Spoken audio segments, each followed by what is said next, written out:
حضرت امیر معاویہ رضی اللہ عنہ کی بات آئی ہے. سبحان اللہ سبحان اللہ. اہل سنت کا موقف سنیے. کوئی للو پنجو ایران کے ریالوں پہ پلنے والے کسی مولوی پیر خطیب نقیب کی بات نہیں. ائمہ دین نے، ہمارے بڑے بڑے اکابرین نے، علماء اہل سنت، اکابرین اہل سنت کے ہاں سیدنا امیر معاویہ رضی اللہ عنہ کے حوالے سے دو ٹوک اہل سنت کا موقف بیان کروں. دائیں بائیں کا کیا موقف ہے اس سے ہمیں غرض ہی نہیں. اہل سنت کا کیا موقف ہے وہ سنیے. بہت اچھے سر. حضرت امیر معاویہ رضی اللہ عنہ، میں بڑی بات کرنے لگوں، توجہ کرنا. حضرت امیر معاویہ رضی اللہ عنہ کے حوالے سے اہل سنت کے دو موقف ہیں. حضرت امیر معاویہ رضی اللہ عنہ کے حوالے سے دو چیزوں سے ہم انکار کرتے ہیں، دو چیزوں پہ اصرار کرتے ہیں. مولا علی سے تفضیل اور تقابل، اس سے صاف انکار ہے. نہ مولا علی سے حضرت امیر معاویہ کا مقابلہ ہے، نہ فضیلت ہے. توجہ کر رہے ہیں. اور یہ میں نہیں کہہ رہا، الناہی عبدالعزیز پرہاروی کی پڑھیے. خود حضرت امیر معاویہ سے پوچھا گیا آپ افضل کے مولا علی افضل؟ حضرت امیر معاویہ نے فرمایا تو مجھ سے پوچھتا ہے میں افضل کے مولا علی افضل؟ حضرت امیر معاویہ نے فرمایا خدا کی قسم مولا علی نے جو اپنے ہاتھوں سے خط لکھے ہیں وہ خط صرف مجھ معاویہ سے افضل نہیں، ابو سفیان کی پوری نسل سے افضل ہے. اس سے بڑھ کے مولا علی کی شان کیا ہوگی؟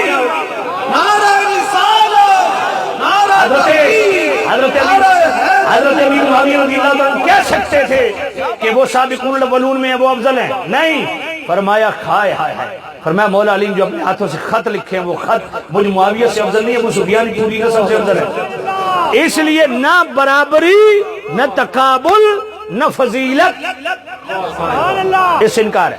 اور میرے سیدی اعلی حضرت کے 29ویں جلد میں اعتقاد الاحباب فی الجمیل والمصطفیٰ والآل والاصحاب، اس کا عقیدہ خامسہ مباشرات صحابہ کے ٹائٹل سے اس کا آخر پڑھیے. اعلی حضرت کیا فرماتے ہیں؟ فرمایا گھوڑے دوڑتے رہے ہزاروں سال، اس مقام کو چھو بھی نہیں سکتے جو مولا علی کا مقام ہے.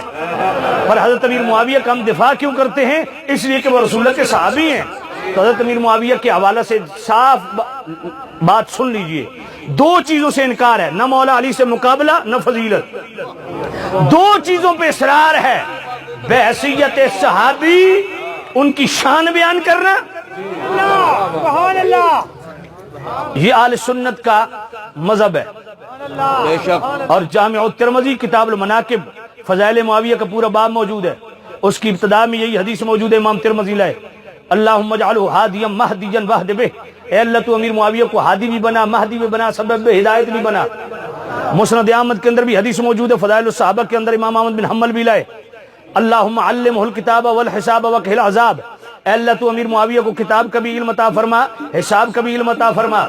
ذرا اس مائک کو بند کریں بھائی، مائک کو بند کریں. میں ذرا بابا فرید، میں پڑھوں گا. میں فی الحال بابا فرید کے امام کی بات کر رہا ہوں. توجہ فرمانا. سامع نزید شام، دو چیزوں پہ اصرار، انکار عرض کر دیا. دو چیزوں پہ اصرار کیا ہے؟ بحیثیت صحابی ان کا شان بیان کرنا. جس طرح کہ جامع الترمذی کی حدیث پڑھی، مسند احمد کی حدیث پڑھی، فضائل الصحابہ کی حدیث پڑھی، اور بھی حدیثیں ہیں مگر وقت نہیں ہے. اور ان کا دفاع کرنا، یہ اہل سنت کے شعار. مولا علی سے تقابل اور فضیلت، اس سے انکار. اور مصطفیٰ کریم صاحب اللہ صلی اللہ علیہ وسلم کے غلاموں ان کی فضیلت بیان کرنا، بحیثیت صحابی، اور ان کا دفاع کرنا، یہ اہل سنت کا شعار ہے. ان دو چیزوں پہ اصرار ہے. فضیلت میں نے بیان کر دی. جہاں تک دفاع کی بات ہے، پڑھو بخاری شریف کی پہلی جلد صفحہ 331. حضرت عبداللہ ابن عباس کے سامنے ان کے غلام نے کہا امیر معاویہ وتر کی ایک رکعت پڑھتے ہیں، آپ 3 پڑھتے ہیں. آپ نے یہ نہیں فرمایا انہ فقیہ وہ فقیہ ہیں، یہ بعد میں فرمایا. پہلے فرمایا دعہ فانہ قد صاحب رسول اللہ، اور امیر معاویہ پہ اعتراض نہ کر، وہ رسول اللہ کے صحابی ہیں. اس کا مطلب ہے حبر الامہ حضرت ابن عباس نے فرما دیا جو صحابی اس پہ اعتراض نہیں. تو دو چیزوں پر اصرار، دو چیزوں سے انکار. مگر اب توجہ کرنا، لوگ یہ بھی کہتے ہیں حضرت امیر معاویہ کی شان میں حدیثیں گھڑی گئی. میں نے کہا بالکل، غفران سیالوی کہہ رہا ہے گھڑی گئی. میں کہہ رہا ہوں گھڑی گئی، مگر تمہیں کس نے بتایا ہے؟ اس نے جس نے کہا آواز آئی نہیں. ہاں امام اہل سنت مجدد دین و ملت الشاہ امام رضا رحمۃ اللہ علیہ فتاوی رضویہ شریف کی 5ویں جلد، اس میں رسالہ ہے نور العین فی حکم تقبیل الابہامین. یہ انگوٹھے چومنے والا رسالہ پڑھ، اس میں اعلی حضرت نے ٹھوک بجا کے لکھا فرمایا حافظ خلیلی اور حافظ ابو یعلا وہ فرماتے ہیں کہ جناب مولا علی اور آل بیت کی شان میں رافضیوں نے 3 لاکھ حدیثیں گھڑی، اور بقول امام احمد بن حنبل رضی اللہ تعالیٰ عنہ حضرت عمر بن عاص حضرت امیر معاویہ کی شان میں خارجیوں اور ناصبیوں نے بھی حدیثیں گھڑی، دونوں طرف سے کسر نہیں رہی۔ آل بیت کی طرف بھی مولا علی کی طرف سے 3 لاکھ حدیثیں رافضیوں نے گھڑی، وہاں باقاعدہ فگر اعلی حضرت نے بیان کیا، یہاں فگر نہیں بیان کیا، مگر ادھر بھی گھڑی گئی، مگر جو میں نے پڑھی ہیں وہ گھڑی نہیں گئی۔ حضرت توجہ ہے؟ ہاں۔ کہتے ہیں جناب حضرت امیر معاویہ کی شان میں تو ایک بھی صحیح حدیث نہیں، میں نے کہا نہ ہو، یہ تو غیر مقلدین اہل حدیث والی بات آپ نے کی ہے، وہ کہتے ہیں ہم صحیح حدیث کے بغیر مانتے نہیں، تو سبھی وہابی ہو گئے ہو۔ توجہ نہیں ہے، میں نے کہا توجہ کرو۔ جہاں آل حضرت نے نور العین فی حکم تکبیر الامامین یہ رسالہ لکھا نا، تو آپ نے سٹیپ بائی سٹیپ ڈسکس کیا، 12 صفحات پہ تو وہ انگوٹھے چومنے والی حدیثیں لائیں، 192 صفحات پہ جناب والا فن حدیث کے حوالہ سے کلام کیا کہ جناب احکام میں کس درجے کی حدیث آئے گی، عقائد میں کس درجے کی حدیث آئے گی، اور فضائل میں کس درجے کی حدیث آئے گی۔ جہاں فضائل کا باب شروع کیا نا، ابتدا میں میرے آل حضرت نے لکھا، کیا لکھا؟ فرمایا بعض جاہل خطیب کہتے ہیں کہ حضرت امیر معاویہ کی شان میں ایک بھی صحیح حدیث نہیں، ان جاہلوں کو پتہ ہی نہیں کہ ضعیف حدیث بھی فضائل میں قابل قبول ہے۔ اور اسی کے نیچے اعلی حضرت نے فرمایا میں نے حضرت امیر معاویہ کی شان میں 4 رسائل لکھے، البشر العاجلہ من توف عاجلہ، الاحادیث الراویہ لمدح الامیر معاویہ، عرش الاعزاز والاکرام لاول ملوک الاسلام، ذب الاعواء الواہیہ فی باب الامیر معاویہ۔ بات سمجھ نہیں آئی آپ کو؟ تو حضرت امیر معاویہ رضی اللہ تعالیٰ عنہ کے حوالہ سے اہل سنت کا 2 چیزوں سے انکار، کس سے؟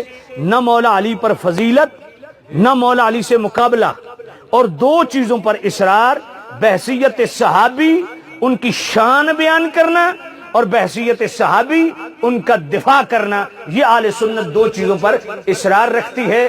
میں مسئلہ سمجھانے کے لیے، آپ جٹ لوگ بیٹھے ہیں، آپ کے لیے آسانی کے لیے سمجھا دیتا ہوں۔ اصحاب کہف کے کتے کی شان خطیب بیان کرتا ہے، یار بنی اسرائیل کے ولیوں کی چوکھٹ پہ کتا بیٹھ جائے، اس کی شان قرآن میں وَقَلْبُهُمْ بَاسِطٌ ذِرَاعِهِ بِالْوَصِيدِ۔ یار اصحاب کہف کا کتا وہ خطیب کے ہاں قابل ذکر اور قابل تذکرہ ہے، قابل مدح ہے، قابل تعریف ہے۔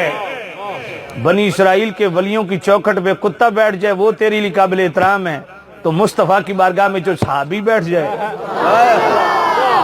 کیا بات۔ پھر بخاری شریف 2 جلد صفحہ 963 کتاب رکھا باب التواضع، میرے کریم نبی نے فرمایا من عاد علی ولی فقد آذنت بالحرب، جو میرے کسی ایک ولی سے بھی عداوت اور بغض رکھتا ہے میں اللہ اس کے خلاف اعلان جنگ کرتا ہوں۔ کائنات کے سارے کتب بقول غزالی زمان راضی دوراں سید احمد سعید شاہ صاحب کاظمی رحمۃ اللہ علیہ ملتان والے، ان کی جناب والا خطبات کاظمی 4 جلد صفحہ 138، فرمایا سارے غوث اغواس اقطاب ابدال اقطاب سارے اکٹھے کر لو، سارے اولیاء کاملین اکٹھے کر لو، وہ سارے ایک طرف، ان کی ساری زندگی کی مناجات عبادات ایک طرف، اور صحابی کا صرف 1 سیکنڈ کے لیے ایمان کی حالت میں مصطفیٰ کی بارگاہ میں بیٹھنا ایک طرف۔ یہ ہے صحابی کا سٹیٹس۔ اللہ تعالیٰ میری اور آپ کی حاضری قبول و منظور فرمائے۔